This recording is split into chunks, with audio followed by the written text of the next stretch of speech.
പ്രിയ പ്രേക്ഷകർക്ക് സീരിയൽ ന്യൂസിലേക്ക് സ്വാഗതം. കൂടുതൽ സീരിയൽ ന്യൂസുകൾ അതിവേഗം ലഭിക്കുന്നതിന് ഈ ചാനൽ സബ്സ്ക്രൈബ് ചെയ്യുക. ബെൽ ഐക്കൺ മറക്കാതെ ക്ലിക്ക് ചെയ്യുക. വീഡിയോ ഇഷ്ടമായി എങ്കിൽ ലൈക്ക് ചെയ്യാൻ മറക്കരുത്. രാഹുലിന്റെയും അതുപോലെ തന്നെ ഇഷയുടെയും വിവാഹ കാര്യം അറിഞ്ഞതിനെ തുടർന്ന് കാര്യങ്ങൾ കൈവിട്ടു പോയിരിക്കുകയാണ്. തൻ്റെ മനോനില കൈവിട്ടു പോകുന്ന അഭിഷേക് ആകെ പൊട്ടിത്തെറിച്ചിരിക്കുകയാണ്. ഈ കാര്യം കണ്ട് എല്ലാവരും ആകെ ഞെട്ടിപ്പോകുന്നു. ഇതേ തുടർന്ന് ആകെ പരിഭ്രാന്തനാകുന്ന അഭിഷേക് രാഹുലിനെ കാണുന്നതിനായി എത്തിയിരിക്കുകയാണ്. രാഹുലിന്റെ വീട്ടിൽ അവിടെ വെച്ച് നീ ആഗ്രഹിച്ചതുപോലെ എല്ലാം ഇപ്പോൾ കാര്യങ്ങൾ നടന്നു അല്ലേടാ എന്ന് ചോദിക്കുകയാണ് രാഹുലിനോട്. നിനക്ക് അവളിൽ ഒരു കണ്ണുണ്ടായിരുന്നു എന്നുള്ള കാര്യം എനിക്ക് പണ്ടേ അറിയാമായിരുന്നു. അതുകൊണ്ട് തന്നെയാണ് ഞാൻ ഇപ്പോൾ ഈ കാര്യം ചോദിക്കുന്നതിനായി വന്നത്. നിന്റെയും അവളുടെയും വിവാഹം നടത്താൻ ഞാൻ സമ്മതിക്കില്ലടാ. ഇത് കേൾക്കുന്ന രാഹുൽ, നിന്റെ സമ്മതമൊക്കെ ആർക്കാടാ വേണ്ടത്? ഇവിടം വരെ കാര്യങ്ങൾ എത്തിക്കാൻ എനിക്ക് അറിയാമെങ്കിൽ ഈ വിവാഹം നടത്താനും എനിക്ക് നിഷ്പ്രയാസം സാധിക്കും എന്നുള്ള കാര്യം നീ മനസ്സിലാക്കണം. എടുത്തുചാടി എൻ്റെ അടുത്ത് വന്ന് ഇടി വാങ്ങിച്ചു കൂട്ടണ്ട നീ. എനിക്ക് അത് മാത്രമാണ് നിന്നോട് പറയാനുള്ളത്. നിന്നെ പോലെയുള്ള 100 പേരെ കണ്ടിട്ടാണ് ഈ രാഹുൽ ഇവിടേക്ക് വന്നിട്ടുള്ളത്. അതുകൊണ്ട് തന്നെ നീ എന്നെ പഠിപ്പിക്കുന്നതിനായി നിൽക്കേണ്ട ആവശ്യം ഇല്ല എന്ന് അറിയിക്കുകയും ചെയ്തിരിക്കുകയാണ്. ഇത് കേട്ടതിനെ തുടർന്ന് ഇനി എന്തു ചെയ്യും എന്ന ചോദ്യം ബാക്കിയാകുന്നു. കാര്യങ്ങൾ കൈവിട്ടു പോകുമോ എന്ന ആശങ്കപ്പെടുകയാണ് ഇപ്പോൾ അഭിഷേക്. ഇതോടെ അഭിഷേക് രാഹുലിനെ കയറി ഇടിക്കുകയാണ്. തിരിച്ചിടിക്കാൻ രാഹുലും തയ്യാറായതിനെ തുടർന്ന് അവിടെ പൊരിഞ്ഞ അടിയാണ് നടക്കുന്നത്.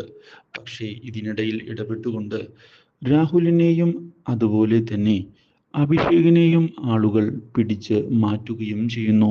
ഇതോടെ അഭിഷേക് വെല്ലുവിളിക്കുകയാണ്. നിന്നെയൊന്നും ഞാൻ വെറുതെ വിടില്ലടാ. മാത്രവുമല്ല, നിന്റെ വിവാഹം ഇഷയുമായി നടക്കും എന്ന് നീ സ്വപ്നം കാണുക പോലും വേണ്ട എന്ന്. പക്ഷെ നടത്തി കാണിക്കും. അത് ഉറപ്പു തന്നെയാണ് എന്ന് വ്യക്തമാക്കുന്ന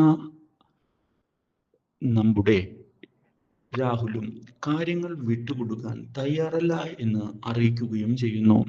ഇതോടെ പ്രശ്നങ്ങൾ കൂടുതൽ വഷളായിരിക്കുകയാണ്. ഇതേ സമയം രാഹുലിനെ ഫോൺ ചെയ്തുകൊണ്ട് കാര്യങ്ങൾ ചോദിക്കാൻ തയ്യാറാവുകയാണ് റാംമോഹൻ. തന്നെ വീട്ടിൽ കയറി തല്ലുകയാണ് അവൻ ചെയ്തത് എന്ന് വ്യക്തമാക്കുന്ന രാഹുൽ, ഇങ്ങനെയൊരു ആക്രമണം ഞാൻ ഒരിക്കലും പ്രതീക്ഷിച്ചിരുന്നില്ല അങ്കിൾ എന്ന് അറിയിക്കുകയും ചെയ്തിരിക്കുകയാണ്. ഈ കാര്യം കേട്ടതിനെ തുടർന്ന് അവനൊരു തിരിച്ചടി കൊടുക്കേണ്ടത് അത്യാവശ്യം തന്നെയാണ്. അത് എനിക്കും ഇപ്പോൾ മനസ്സിലാകുന്നുണ്ട്. അതുകൊണ്ട് തന്നെയാണ് ഞാൻ ഇനി കാര്യത്തിൽ ഇടപെടാമെന്ന് കരുതിയിരിക്കുന്നത്. ഇത് കേൾക്കുന്ന രാഹുൽ, അങ്കിൾ, ഞാനിപ്പോൾ ഒരു പ്രശ്നവും ഉണ്ടാക്കാൻ തയ്യാറല്ല. കാരണം അത് എൻ്റെയും ഇഷയുടെയും ഭാവിയെ ബാധിക്കും എന്നുള്ള കാര്യം അറിഞ്ഞതുകൊണ്ട് മാത്രമാണ്. അല്ലെങ്കിൽ ഞാൻ അവനെ ശരിയാക്കിയേനെ. ഇത് കേൾക്കുന്ന റാംമോഹൻ, നീ എന്തായാലും ഇപ്പോൾ എടുത്തുചാടി ഒന്നും ചെയ്യേണ്ടതില്ല. അവനെ എങ്ങനെയാണ് നേരിടേണ്ടത് എന്നുള്ള കാര്യം എനിക്ക് കൃത്യമായി അറിയാം. അതുകൊണ്ട് തന്നെ യാതൊരു വിധത്തിലും പേടിക്കേണ്ട എന്ന് ഉറപ്പ് നൽകിക്കൊണ്ട് ഇഷയെ കാണുന്നതിനായി ചെന്നിരിക്കുകയാണ് റാംമോഹൻ. അഭിഷേക് രാഹുലിനെ വീട്ടിൽ കയറി തല്ലിയിരിക്കുകയാണ്. അവന് അത്ര ധൈര്യമോ? മാത്രവുമല്ല, അങ്ങനെയുള്ളവനെ വെറുതെ വിടരുത് എന്നാണ് എൻ്റെ തീരുമാനം. ഇത് കേട്ടതിനെ തുടർന്ന്, അച്ഛാ, എടുത്തുചാടി ഒരു തീരുമാനവും എടുക്കരുത് എന്നാണ് എനിക്ക് പറയാനുള്ളത്. നിന്നെ ആക്രമിച്ച കാര്യവും ഞാൻ അറിഞ്ഞു.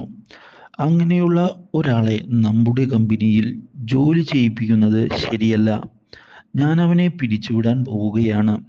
ഇല്ല, വേണ്ട അച്ഛാ, അങ്ങനെ ചെയ്യരുത് എന്ന് ഇഷ പറയുന്നുവെങ്കിലും റാംമോഹൻ അത് കേൾക്കാൻ തയ്യാറാകാതെ മുന്നിലേക്ക് പോയിരിക്കുകയാണ്. എനിക്കും എൻ്റെതായ ഡിസിഷൻസ് ഉണ്ട്. അത് മനസ്സിലാക്കുന്നതിന് നീ തയ്യാറാകണം. ഒരിക്കലും ഞാൻ ഇങ്ങനെയൊരു കാര്യം സംഭവിക്കും എന്ന് പ്രതീക്ഷിച്ചിരുന്നതല്ല. പക്ഷേ ഇങ്ങനെയൊക്കെ സംഭവിച്ചു പോയി. അതുകൊണ്ട് തന്നെ എനിക്ക് ഇതിലൊരു തീരുമാനം ഉണ്ടാക്കിയേ പറ്റുകയുള്ളൂ എന്ന് വ്യക്തമാക്കിക്കൊണ്ട് മുന്നിലേക്ക് വരുന്ന റാംമോഹൻ ഇതേ തുടർന്ന് ഓഫീസിൽ നിന്ന് അഭിഷേകിനെ പിരിച്ചുവിടാനുള്ള തീരുമാനം എടുത്തിരിക്കുകയാണ്. ഇതിനിടയിൽ സോഹൻ ചെന്ന് കണ്ടിരിക്കുകയാണ് അഭിഷേകിനെ. നീ എന്തൊക്കെയാടാ എടുത്തു ചാടി ഇങ്ങനെയൊക്കെ കാണിച്ചു കൂട്ടുന്നത്? ഇതുകൊണ്ട് എന്തു ഉപകാരമാണ് നിനക്ക് ഉണ്ടാകുന്നത് എന്ന് ചോദിക്കുകയും ചെയ്തതിനെ തുടർന്ന് എനിക്ക് ഇതൊന്നും കണ്ടു നിൽക്കാൻ സാധിക്കുന്നില്ലടാ എന്ന് പറഞ്ഞുകൊണ്ട് പൊട്ടിക്കരയുകയാണ് അഭിഷേക്. അഭിഷേകിനെ നോക്കി എന്തു ചെയ്യണമെന്നറിയാതെ സോഹനും ഒരു നിമിഷത്തേക്ക് നിന്നുപോകുന്നു. Do like, share and subscribe.